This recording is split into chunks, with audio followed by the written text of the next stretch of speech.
Hello, it's Anne from Virtual Quilters. We are finally, with hopefully great excitement, to our last clue for our 2026 mystery quilt. So I have lots of diagrams for you, but I wanted to quickly do this on a video just in case it doesn't make sense for someone. So the last thing you need to make is blocks T and U.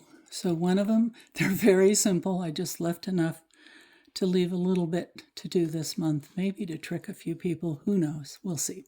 So block T is basically two background fabric pieces stitched together to make a strip here.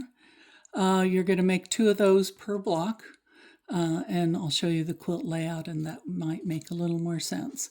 Then block U is, keep focusing here, camera. Anyway, block U, if you have directional fabric, you're going to want to plan to do one direction and one the other direction.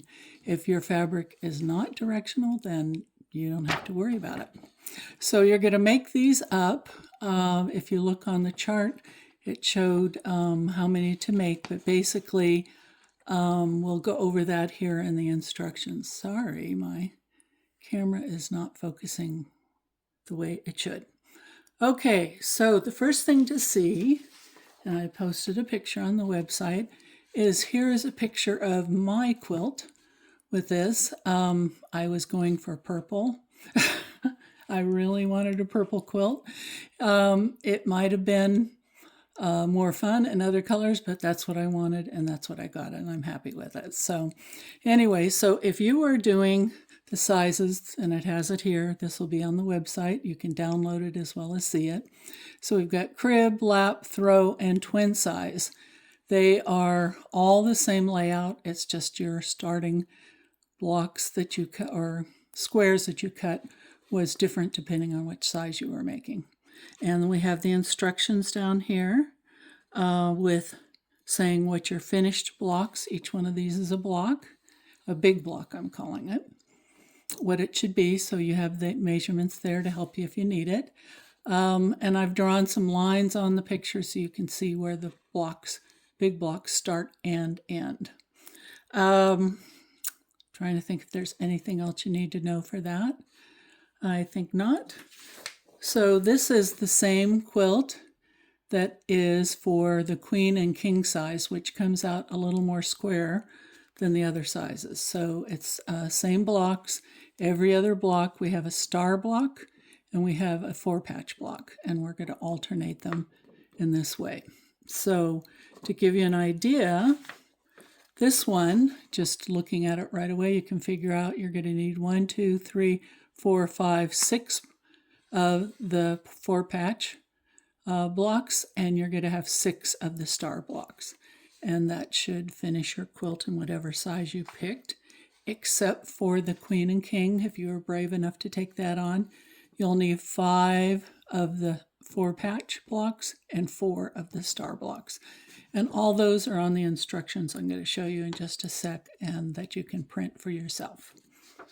Okay, so here is the big 4-patch block. And I have taken all of, remember those templates that we had to make each month? This is how they lay out. I've laid it out the same way on here so you can follow it.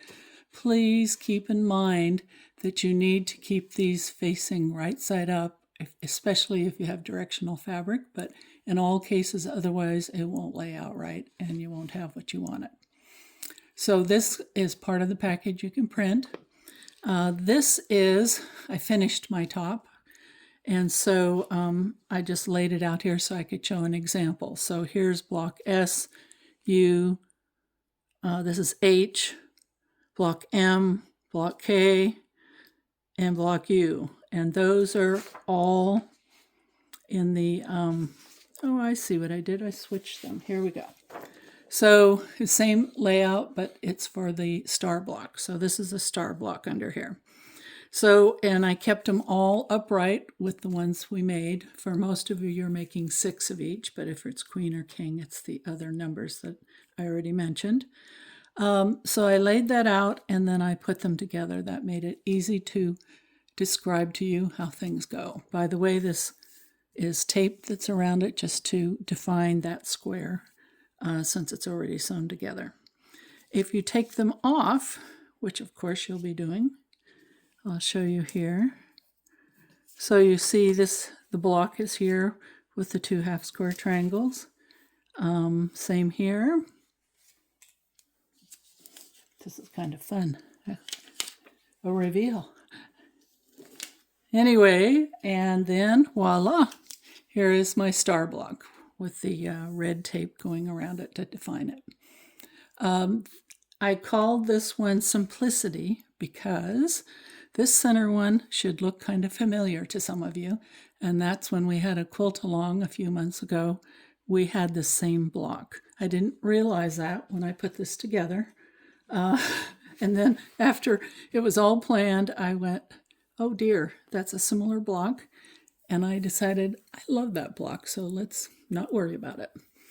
So that is the star block. And the various sizes are there on the directions.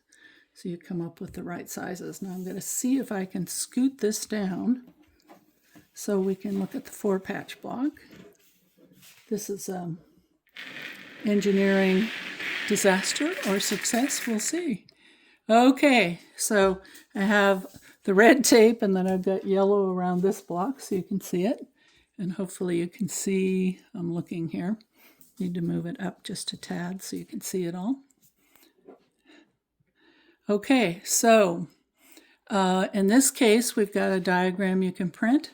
It shows each of the blocks that you made throughout the months here. And you just, once again, just like it shows here, you're going to lay it out so it's all organized. And for most of you, all sizes except for the Queen and King, you're going to end up making 6 of these big blocks. And this is the 4-patch block. So, and I'll take this out here. This one, by the way, is background fabric. Background fabric. Block T is the same. You can decide how you want to put it orientation-wise. I assumed if you had directional fabric, you'd want them all both facing up, but it's your quilt. You can do what you want. Okay, so if I take all these off, ta-da, and I have it upside down here. Here's my focus fabric, which goes the other way, but you won't even know. So there is the 4-square block, and like I said at the beginning, we are going to alternate them to get the sizes that we want. And it's the 4-patch block, star block, 4-patch, star, 4-patch, star, so forth and so on, alternating between the two. I don't have a high contrast in my I have enough contrast, but not a high contrast. But that's also a choice that I intentionally made, because I wanted it to kind of be a comfort purple thing. So there we go.